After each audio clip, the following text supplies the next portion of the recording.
got bars, we're good. Y'all look good and crispy. Everybody looks nice. Spencer looks like a movie star. We're ready to roll. We're ready to roll. Turn my mic up. Take there. Yeah. On the road to the riches. Life takes a toll like bridges. Good friends become foes and snitches. Better watch who knows in your business.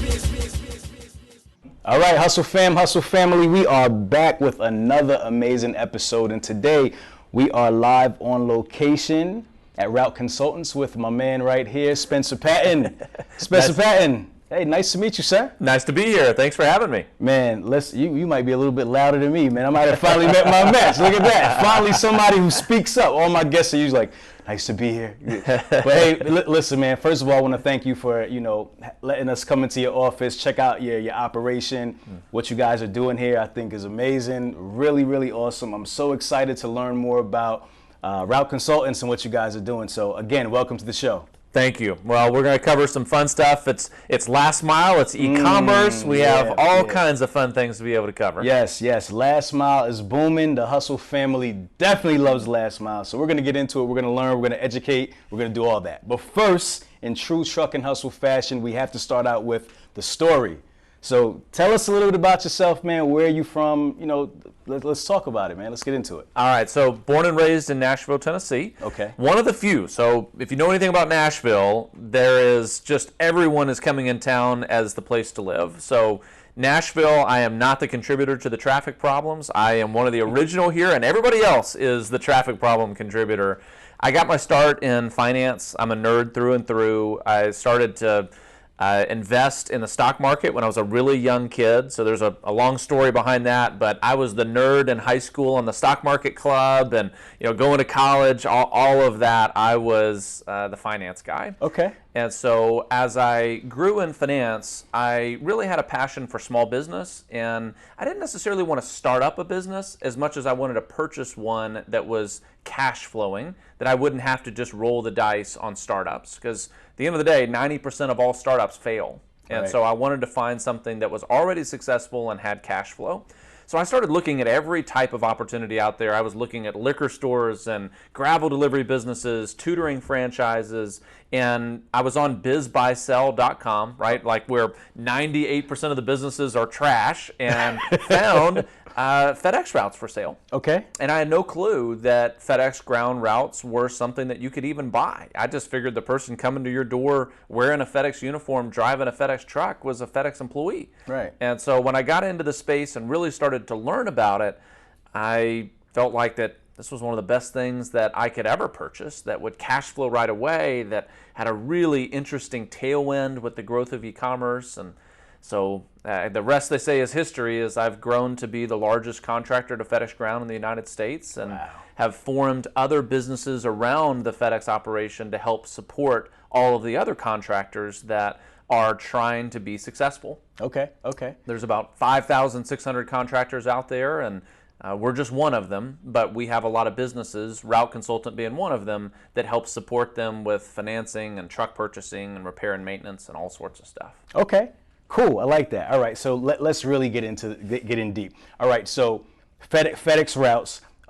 Let's start from the beginning. You said you were a nerd, right? Finance guy, but you're going to get into transportation now, right? Talk to me about that transition, because you just find this business that's online. Like, how did you make that adjustment from just finance to running a transportation company? So my background in finance was the furthest thing away from transportation at all. I mean, I didn't know how to change my own oil before I got into the transportation space. And I tell that because a lot of people that are thinking about getting into logistics oftentimes feel intimidated that they haven't ever driven a truck, at least like a commercial truck. They don't know anything about repair and maintenance. They haven't managed employees before. And that's what's so interesting about the FedEx Ground model, is that it's not a franchise, but in many ways it behaves like one, where you have a set of procedures that you want to follow, and at the end of the day, we don't have any inventory, we don't have any products that we have to buy, we don't have any accounts receivable where we're worried about people paying us. FedEx Ground pays every single week, on time, every time. Right. And it's a really interesting model that I felt like was accessible for me as someone that was foreign to the transportation space. what I kind of brought to the table as the finance nerd was how to get bank financing, how to be able to structure deals creatively to where I could buy a bunch of these FedEx routes very quickly without having a ton of capital that I was deploying in each deal. Okay, so talk to me about the process, because I mean, you said you found it on, what was the website again? It was bizbuysell.com, which is like a big old website where honestly there are tens of thousands of businesses, and 98% of them are absolutely like fraudulent, not worth buying. Really, you have to kiss a lot of frogs. Right. But being there, you discover some business avenues that you're like, gosh, I've never even thought of owning a business like that. Right. So were there multiple routes for sale, or was this just one route?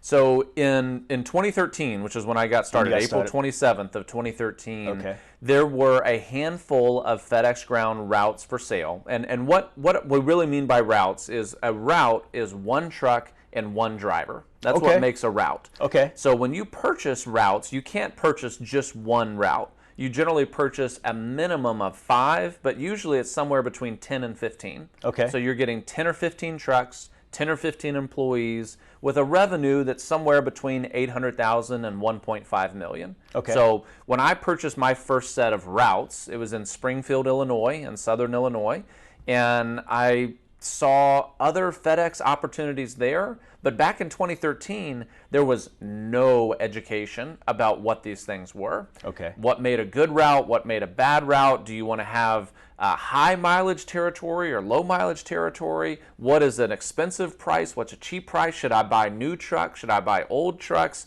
I mean, I could go on and on and on. Yeah. And I want to talk about all that. That's too. right. But go ahead. But go ahead.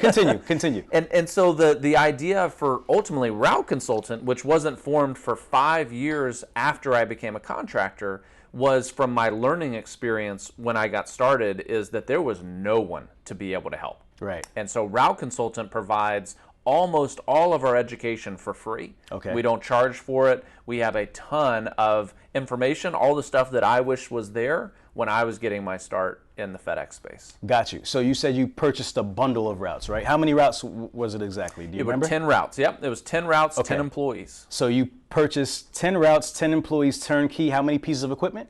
There's 12 trucks, maybe half of which were mostly functional. Okay. So that was an early learned lesson Okay. of having to do inspections on trucks before you buy them. But Yeah. So about 12 trucks. so take me back to that first day, right? You buy these routes. You have no transportation or logistics experience, right? Now you have 10 trucks. Have you ever had employees before? I had employees, but not on this scale. Not on this scale. Yeah. Okay. So now you have 10 trucks, 10 routes. What was 10 trucks? How many routes? 10 routes. 10 routes and 10 employees. Yeah. All right. Thrown into the fire. First day, what happens? How do you even transition into the business? Or you said there was no education out there. Do you have a mentor? Who's guiding you? How do you know what to do? How do you know how to get started? So I was really fortunate in that the seller of this business, his name was Jim Weatherford. Jim agreed to do 90 days of owner transition support. Okay. So he was on site and did way more than what most sellers do in That's not owner typical. transition support. That's right. Okay. Most owners would be like, yeah, I'll be there. And then once the wire hits their account, they are anything but there. Right. And Jim was unbelievably kind to me and helping me learn the ropes, because the business and the way that these are structured, you just have to learn a lot of it on your own, and there's not a lot of margin for error. Yeah. So the education process for me began about 8 weeks before I took over the business. So I started spending time at the FedEx facility. Jim, the seller, spent time teaching me ahead of time.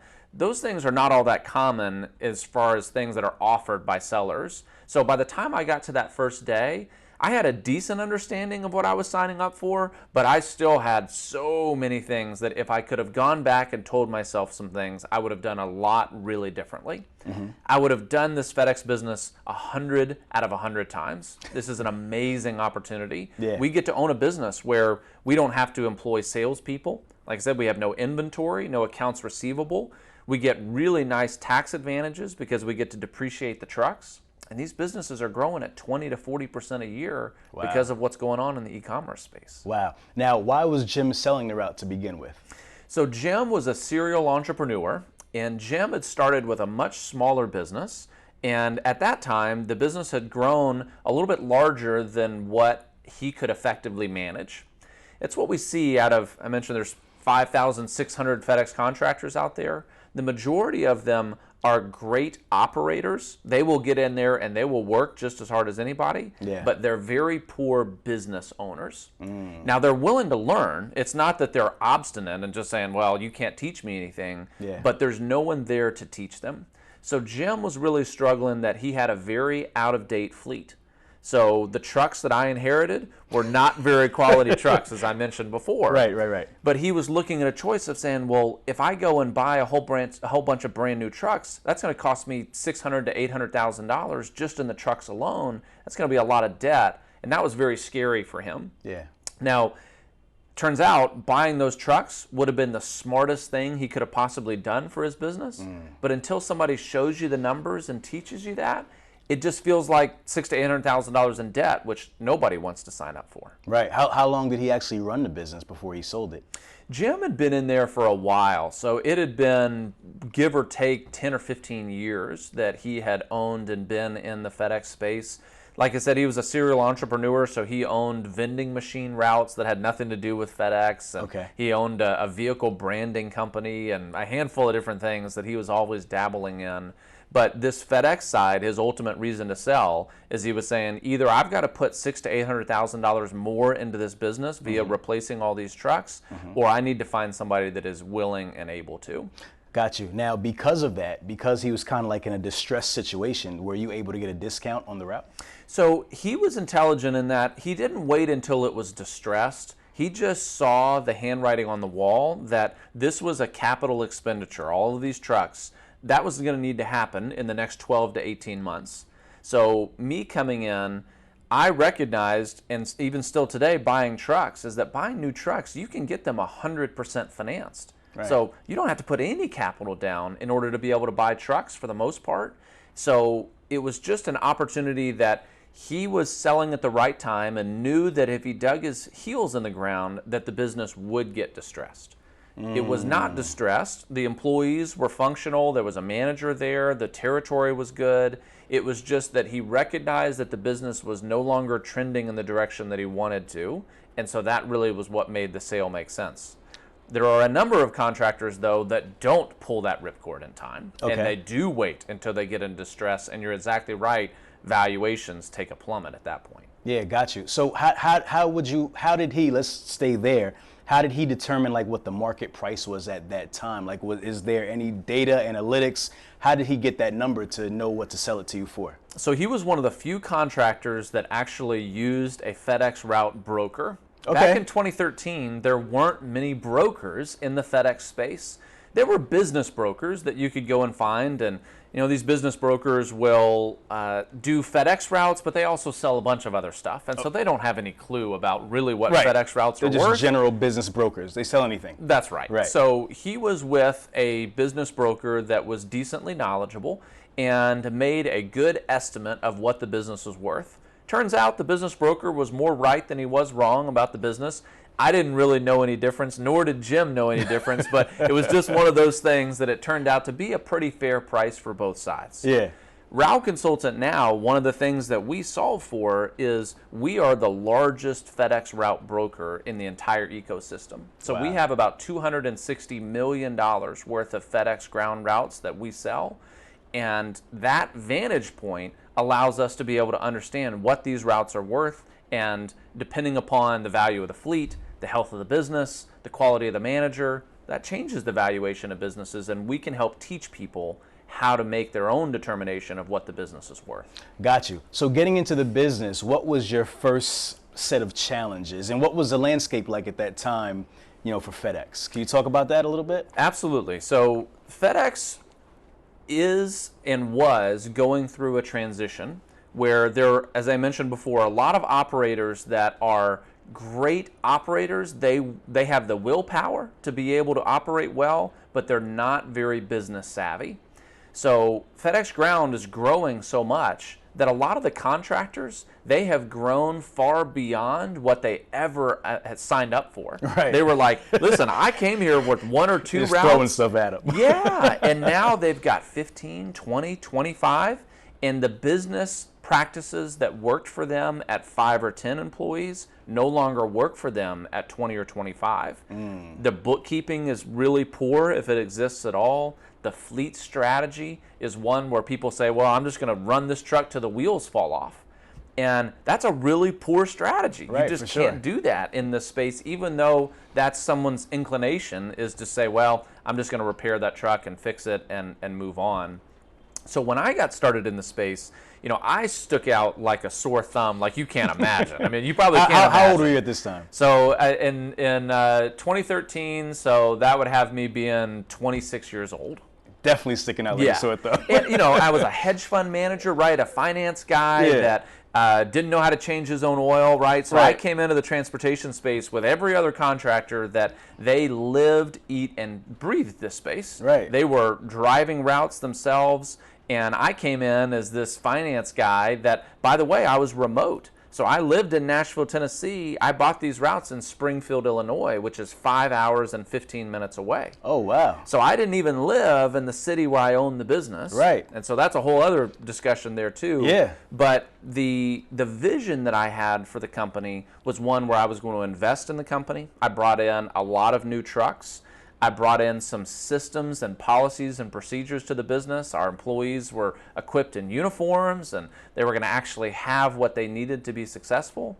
And that was what I spent a lot of the first 6 months of my business ownership doing, was getting a business in place rather than just kind of like a break-fix mentality of it. This broke, fix it. This broke, fix it. Yeah. Is that we wanted to be a little more proactive rather than reactive in the business. Now, has that always been FedEx's business model, to have the contractors, or did they ever own the routes themselves? Has that always been the way they've done it? It's always been the way they've done it. That's been the model since the very beginning. So FedEx used to be known as RPS, Roadway Package Services or Solutions, and they evolved into FedEx Ground. It is entirely contractor model.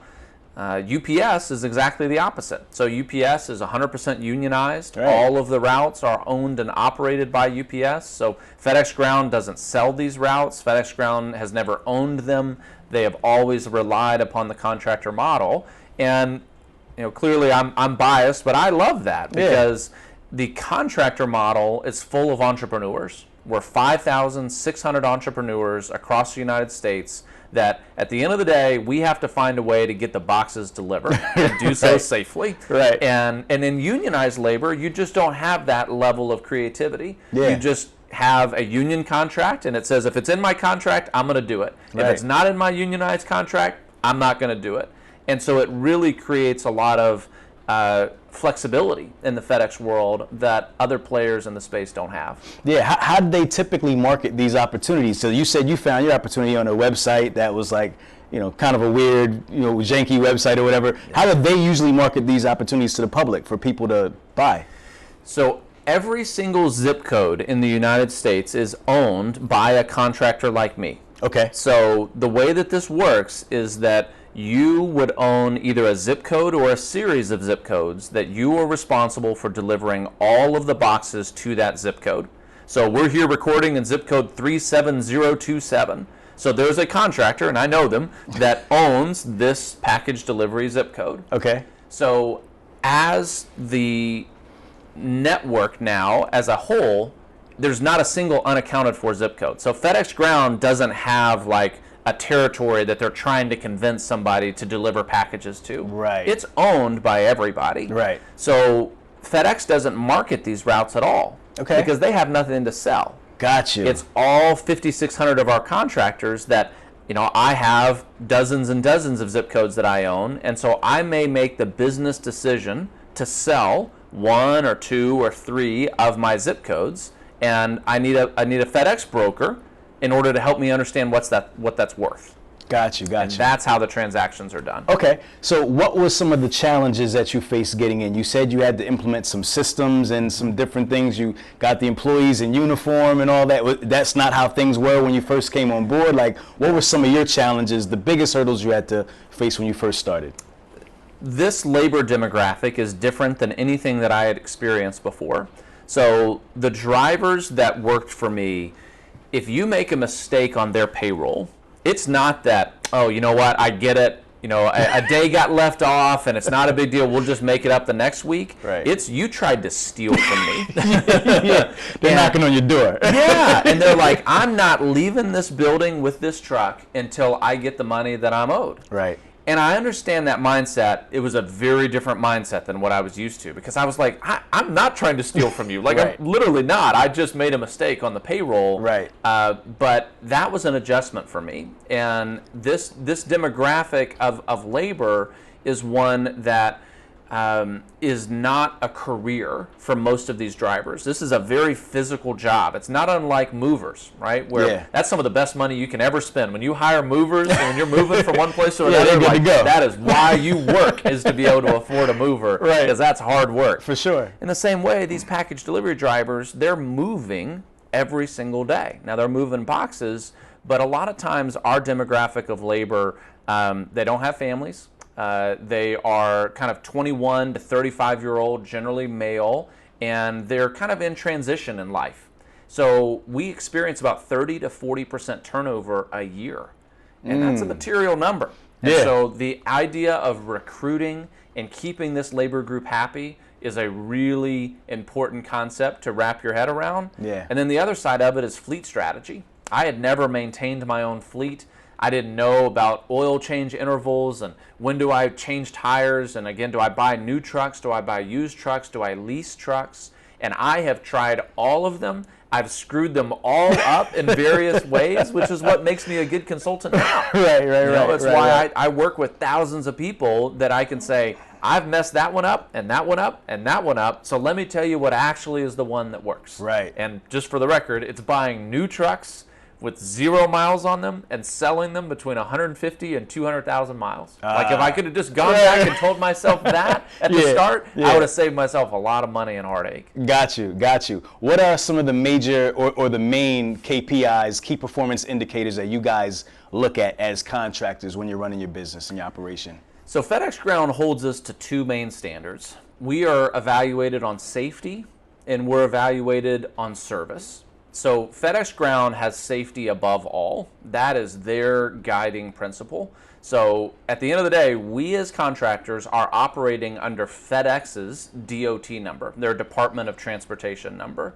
We do not have our own DOT number. That's one contrast that you'll find for virtually every other transportation and trucking business out there, is that you own your own DOT number. You're responsible for providing insurance for that. You're responsible for all the logistics and the paperwork that go with it. We don't have any of that. Wow. We actually have FedEx's DOT number on the side of our truck. And if you look closely at any FedEx truck, on the driver's side door panel, you'll notice the name of the contractor that actually owns that territory. Right. So the next time that you see a FedEx truck on the road, and that's one of the curses of knowing me, is that you will forever see 10 times more FedEx trucks on the road than you've ever noticed before. Right. So it was learning about people and learning about trucks as key areas that I had to learn for the business, and now that's what I teach all day long, is how to win in those two spaces. Got you. Okay, so at what point did you know it was time to start growing? You started with 10. What did you acquire after the 10? And kind of tell me a little bit about the growth. Yeah, so this is just hardwired into me, right? Is that I only know one way to do things, which is at 110 miles an hour. That's just I like that. who I am. So, and that's what's neat about this model. So I acquired my first set of FedEx routes April 27th of 2013, and that was in Springfield, Illinois, while I lived in Nashville, Tennessee. I bought my second set of FedEx routes September 14th of the same year. Okay. So about 5 months down the road, I bought in Nashville. Okay. 14 days later, I bought my third set of FedEx routes. Okay. Then I bought in January, in March. I did 5 acquisitions within 12 months in the FedEx space. Over the next 5 years of my ownership, I did an acquisition every 3 months for 5 consecutive years in the FedEx world. Wow. And that was just me meeting various FedEx contractors. Many of them had been doing this for 10 or 15 years, and they were tired.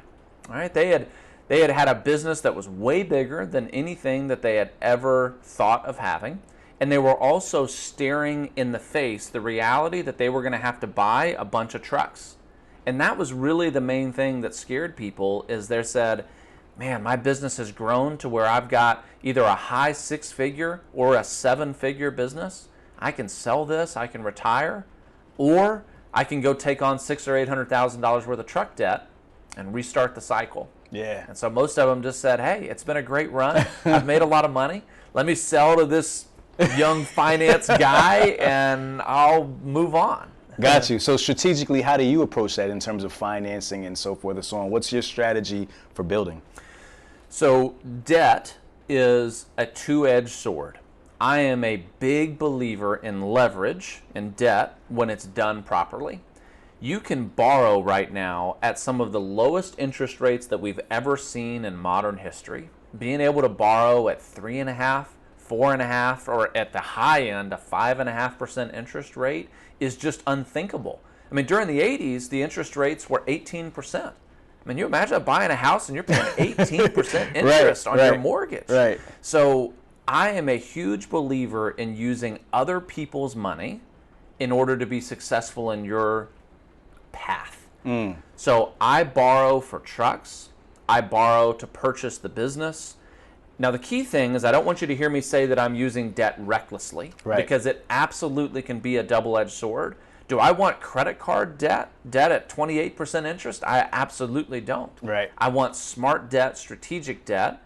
But at the end of the day, if I can borrow money from someone and I can pay you 4% interest rate, if I can't find something better than a 4% return to do with that money, then just go ahead and put me in the ground, right? I mean, it's just like, that's just the end of Spencer Patton's time on the planet if I can't find a better return. Yeah. Got you. I like that. What are the main things that impact the price? Because you said you kind of went all over the nation buying these routes, right? So talk to me about the way prices fluctuate and what are the things that impact price in the different regions. So knowledge is power. That's the first thing. Is what I mean by that is most sellers had no idea what their routes were worth.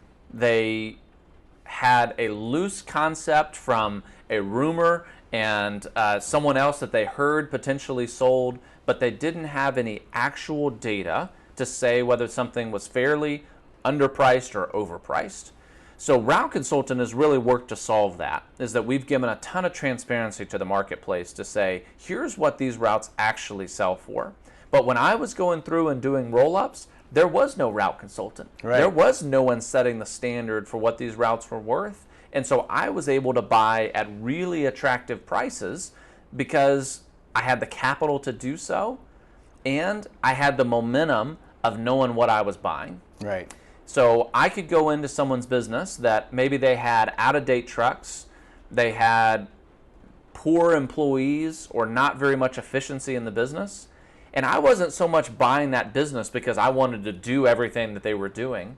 I just wanted the right to deliver the boxes to the zip codes that they had. Right. And I knew that even if they weren't using the right trucks or the right people or the right strategy, I could push all that aside and put my own stuff in. Right.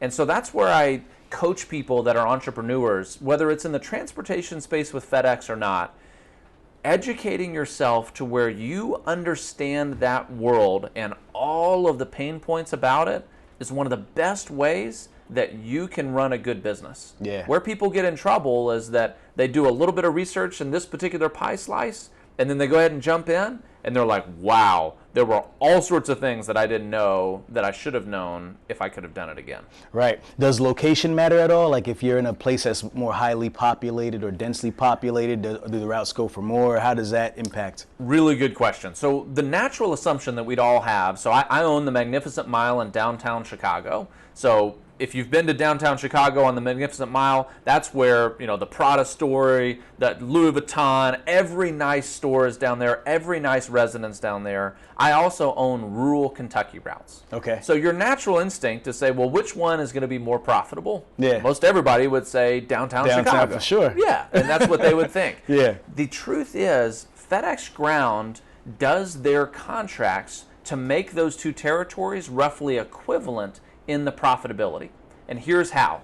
So like when I'm in downtown Chicago, and this is just me making up numbers, let's say that I get paid $2 for every delivery that I make. When I'm in rural Kentucky, just making up numbers, let's say that I get paid $6.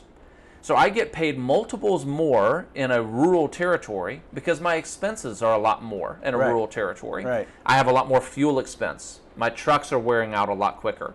I can't deliver as many boxes. When I'm downtown Chicago, my trucks get like 3 miles a day put on them. So I don't burn any fuel. I don't wear out any trucks. It's just two business models that you choose. Would I rather deal with downtown metro dynamics, which means traffic, which means concierge and door codes and gates and all kinds of expensive labor? Or would I rather be in rural Kentucky where I'm going to be running from dogs that are trying to chase me? I'm not going to deal with any traffic, but no one's going to have their mailbox numbered. It's just two different ways of doing it, but actually the profitability is the same. Got you.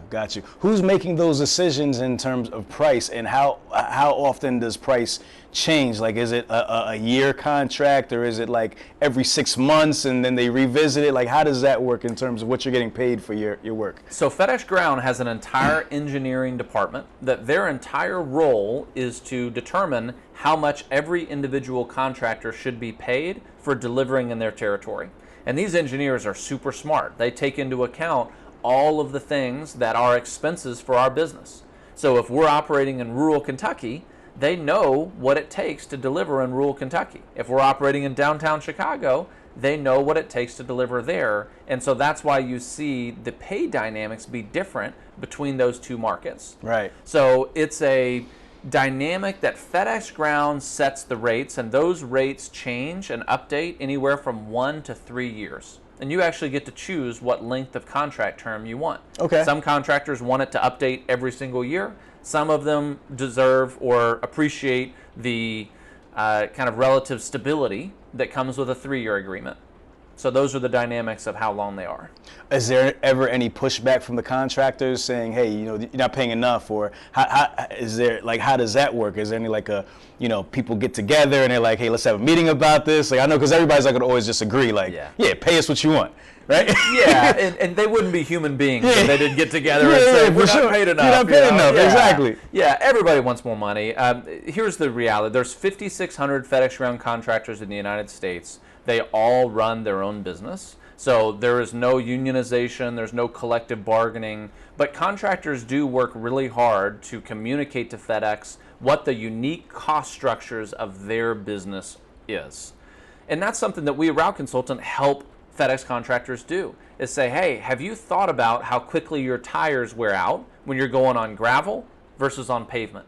Right. And a lot of contractors are like, I hadn't thought about that. Right. And so we can actually give some words and some numbers to help them build a business case to ask FedEx Ground for more money. Because if you just go to FedEx Ground and say, I want more money, FedEx Ground says, well, so does everybody else, and get in line. But if you actually make a business case for why you deserve additional compensation, then you actually have footing to be able to have a discussion. Doesn't mean that you're definitely going to get more money, but it's the best path forward to be able to be paid extra. Yeah. Someone watching this right now and they're saying, I'm interested in this opportunity, right?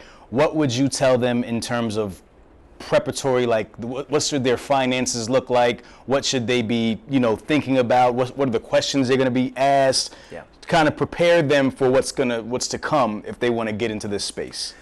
So we have a training program called FedEx 101. So it's on our website, routeconsultant.com. It's right under the resources button where there's a FedEx 101 course. It is entirely free. We don't charge $1 for it. And it is about 40 hours worth of educational content. It's videos, articles, and interactive stuff that we do to teach people what this business is all about. It's all the stuff that I wish someone would have taught me when I was getting going. So that's the place to start, is to start learning, what does a day in the life look like for a contractor in this business? Do I have to have any special experience? What do my finances need to look like to specifically address that?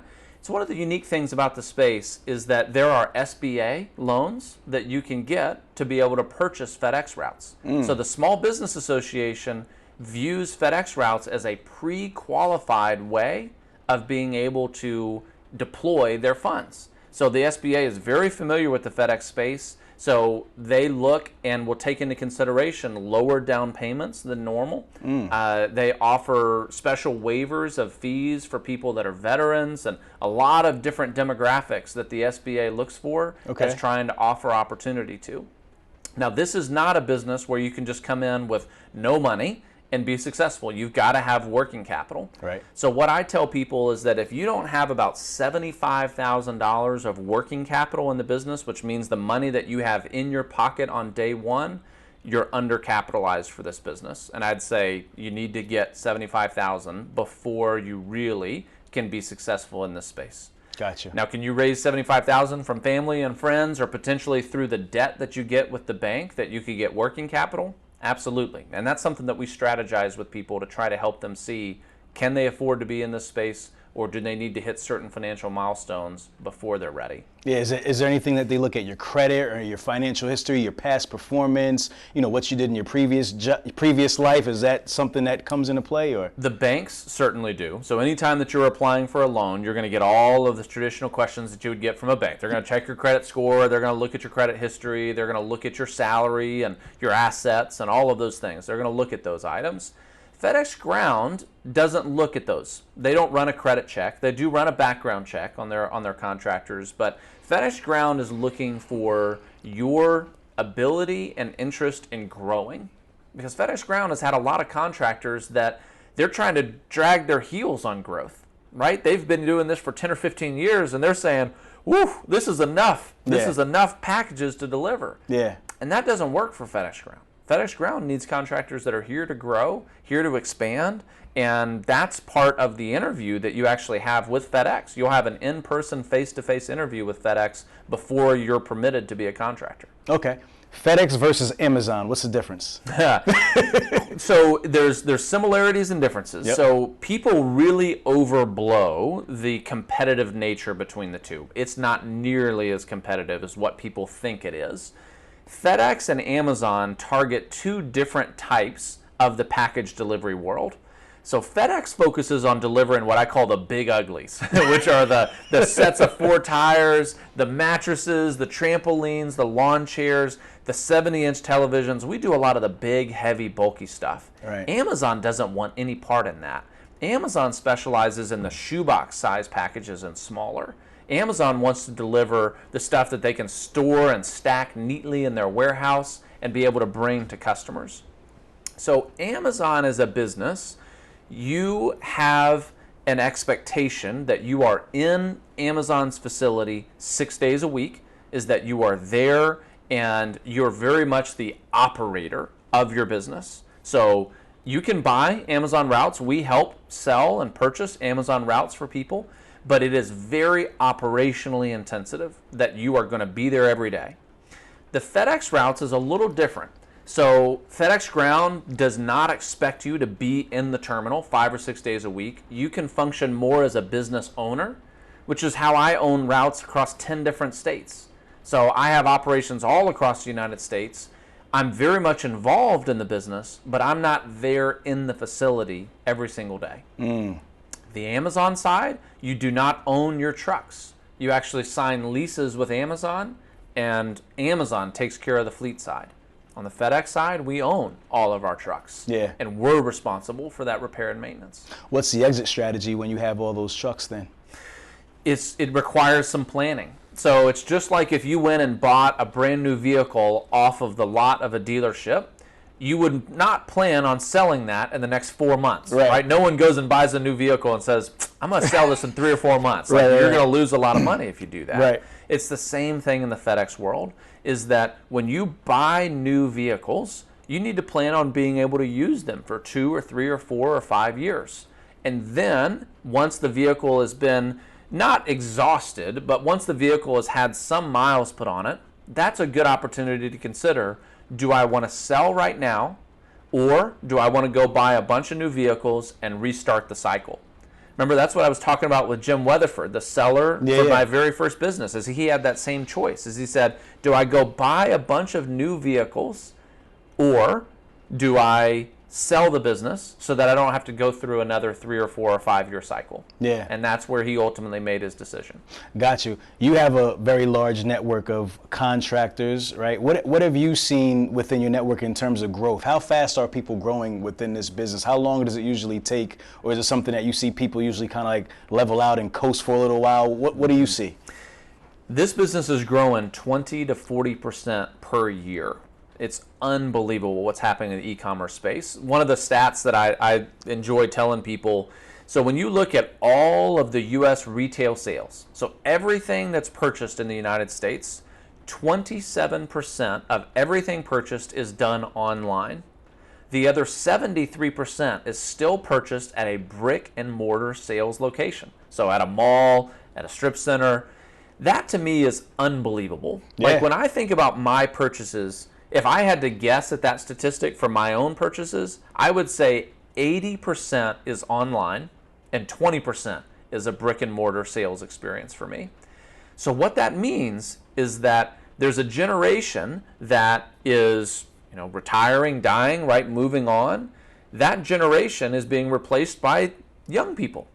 And what do young people do? They shop online. Right. And that is going to increase e-commerce. So that 27% of our economy that we currently see being done online, it's going to be at 28, and then 30, and then 35, and then 40. Who knows where the top end number is? But we're seeing people buy cars online now, right? That's unthinkable 15 years ago, Yeah. right? Who buys a car online? Yeah. Buying shoes online. People are like, how would you ever buy shoes? You don't know how they fit. But now people are buying shoes online because they're free returns. Yeah. It's just amazing what's going on. So the growth of 20 to 40%, I expect to be here and to be sustained for the next decade worth of time. Wow. Was the best time to get in, is the best time to get in now or 7-8 years ago when you got in for new contractors? Well, it is all a matter of where and what you're wanting out of this opportunity. So when I got in 2013, it was the Wild West. I mean, there was no one teaching you best practices. There was no one to help coach you through it. I had to learn all that stuff the hard way. And again, it was mostly through me screwing it up. That's where I learned it all. That's where most of us learn our stuff. Yeah. So now, getting in, there's still a long runway of growth ahead. So like if you think about it in baseball, of 9 innings in baseball, we're still in the 2nd or 3rd inning of e-commerce. I mean, just looking at that 27%, like we're in the early innings of this baseball game. The nice thing about buying now is that you are getting an educational path to be able to help save a lot of the mistakes. Yeah. So is the price 7 years ago a lot better, a lot lower than now? Of course it is, right? That's true. It's like saying, man, I wish I could have gone back and bought real estate in New York in the 1800s. I mean, it's like, sure. But the reality that we have today is that here's where it's at, and you can use the advantages of the education to be able to get a jump start in the business. Got you. Let's talk about Route Consultants. At what point did you start Route Consultants, and why? What was the catalyst for Route Consultants? What made you start it, and how did you get started? So got started in 2016, and the way that I got started is there's 660 FedEx terminals in the United States. So if you look at a map of the U.S., there's 660 terminals. As I would buy into a new terminal, right, I'd buy out some contractor. In most terminals, there's about 10 contractors in that terminal, 10 entrepreneurs. So I'd buy one of them, right, their set of zip codes, and I'd be meeting the other contractors. Right. And I'd come in there for the first day, and they'd say, Spencer, 2 things. Number 1, you shouldn't have bought that joker. You should have bought me, right? I'm much better of a sales price than what you just paid. Right. But in all seriousness, they'd say, number 2, how do I get to sell my business like what that guy sold? Because they say, I'm not all that different from them in that I'm probably near the point in time of being able to sell. So I heard this again and again and again. Every terminal that I'd go into, I'd meet all these contractors, and they'd say, how are you doing what you do? How are you living in Nashville and running this business remotely? Like, how is that possible? And so I decided to start teaching people. And so Route Consultant was born out of that. is I first started just teaching people for free. Right. You know, I'd get on the phone with them, and I'd meet with them, and I'd talk to them, and I noticed a genuine appreciation in that I was making a difference in their business. That education developed a trust between us to where I was a contractor, they were a contractor. Yes, I was this finance nerd that they were like, I don't know if I can really trust this guy that I've seen on CNBC and Bloomberg, and like, I don't know really what I think, but he's teaching me something, and I can rely on that, right? Because I know he's not tricking me. Yeah. So then we started brokering deals where I said, you know what, let me help you sell your business.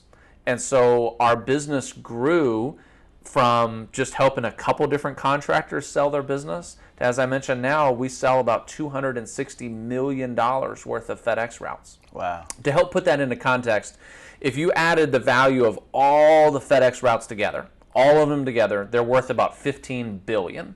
Okay, so that's the whole ecosystem, all 5,600. Every year of that $15 billion, about 500 million FedEx routes sell. That's how many dollars? So that's about 3.5% of the market. So 500 million sounds like a lot, but as of the whole ecosystem, it's not a ton. Right. So we do about 50% of all the sales. So Wow. 500 million sell, we're doing about 260 million, so we do about 50% of the market. Wow. And you said you're the largest contractor in the U.S. And how many routes are you? So we're at 225 employees, 275 trucks on the road across 10 different states. And still actively seeking new routes? So I am at an equilibrium where my business of 225 routes, we are growing 20 to 40% a year. So what I do in my strategy is I kind of like thinking like when you're shaping up a tree or something. It's like you're cutting off the excess, right, to keep the core tree. That's what I'm doing in my FedEx business, is that I am cutting off the excess and I sell those pieces on an annual basis because I kind of want to stay at this 225 route number. My objective in life is like when I die, I don't want it to say on my tombstone, here lies the largest FedEx ground contractor that ever was, right? That is not my objective for that. Right. So I'm happy at 225. Could I grow larger? For sure. But I love having time to be able to do all this other stuff. So being able to do route consultant, be able to help people buy trucks and help people to get financing. I mean, all of these things that our services do, I wouldn't be able to do if I was just an ever-ballooning FedEx ground contractor. Yeah, and talk about that further. You said help people buy trucks. What else do you guys do? Because maybe people think you just offer the service of brokering. What else do you do? Yeah, so the education is always first and foremost. We are educators at heart. We do about 35 live events a year. Some of them are in person, some of them are virtual, some of them are for current contractors, and some of them are for prospective contractors, people thinking about getting in the space. So that is all a big part of our portfolio. We broker and help people buy and sell routes, but we also have a lot of other pieces, as you mentioned. So we have a truck leasing program where people are deciding, rather than buy all these trucks, could I lease them? And that makes it an easier choice because people don't have to spend $600,000 or $800,000 on buying all these trucks. Instead, we have a leasing program that they're able to utilize. We have a driver safety training school, so it helps people operate their vehicle safely. We have 26 different brands under our umbrella. So it would take me a while to go through the 26 of them. All right. But each of them are in different verticals in the space of saying we help on safety, we help on trucks, we help on repair and maintenance, we help on financing, we help on brokerage. I mean, on and on and on. That's the vision, is that we're trying to provide a solution for whatever your pain point is in operating a FedEx or Amazon route. We believe that we have a solution for that pain point. Got you. What do you enjoy more, man? Route consultants or operating the FedEx business? I love what I do and get in to teach people. I'm an educator at heart. So the operation side, you are taking a cardboard box and delivering it from a warehouse to someone's door, right? And that's a really important cardboard box for people. For sure. And so, but at the end of the day, I love entrepreneurship, and I really enjoy seeing people succeed and be able to take that leap of faith, Because when you're an entrepreneur, it's a whole different level of risk. You're walking away from a paycheck, right? A guaranteed paycheck or salary. That's out the window, right? Yeah. You're signing your own check in this space. And there are plenty of entrepreneurship ventures that start off and fail. And so helping teach people, not just in the FedEx space, but just good business principles in general, is something that I love to do. Got you. What do you think is the biggest misconception about working with FedEx? Biggest misconception in the space, people, a couple things. I'd say number one, no one knows about it. If you kind of walk away from this interview and you talk to 20 people and ask them, hey, did you know that the FedEx guy is not actually a FedEx employee, that you can buy those routes? Right. 99% of people have no clue that exists. And that's amazing. Like I said, once you learn this, you're now going to see 10 more FedEx trucks on the road like every day than what you ever noticed. So it's just part of the education. So I think that's a misconception of the space. I think the other thing too is that this business is set up on a track to allow you to succeed. FedEx Ground wants you to be profitable. They want you to succeed because we are the whole network. Like FedEx Ground, they don't do any of their own package delivery. It sounds weird, but FedEx Ground is not a package delivery business. They own the facilities, they sort the packages, but we do the delivery. And so having a track to be able to succeed in learning about how you run efficiently, what technology should I have in my trucks, how do I recruit and hire people appropriately, all of it is not rocket science. Someone's just got to teach it to you. Right. Amongst your peer group, is everybody helpful to each other, or is everybody kind of like on their own silos? How does the group of contractors work together? So you've got 5,600 contractors with 5,600 different personalities. So as I mentioned, there's about 660 FedEx terminals. So inside each one of them, there's anywhere from 5 to 15 contractors there. Now, in some terminals that I'm in, the contractors work well together. They'll share drivers, they'll share trucks, they will help you when you're down. But then you've got other situations where a contractor seeing you vulnerable will slit your throat. And that's no exaggeration, is that they will see the opportunity where you're short drivers and you're short trucks, and they decide that they're going to poach your drivers and that they're going to do things to make your life harder. So overall, it's a favorable environment, but there are some contractors that are out there for only their own purposes. Yeah, man, listen, you've added so much value. I appreciate your time. On this show, we do one thing you have to do. We always give a final thought, right? Okay. And that thought could be whether it's financial, spiritual, whatever you want to kind of leave the audience with.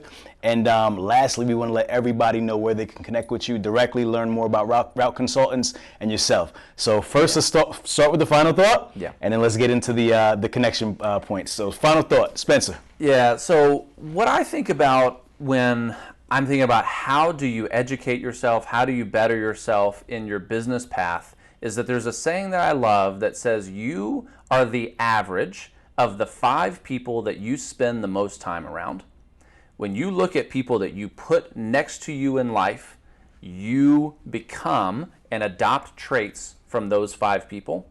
And so if you want more out of your life, out of your career, out of your relationship, look at the 5 people that you're spending the most time around.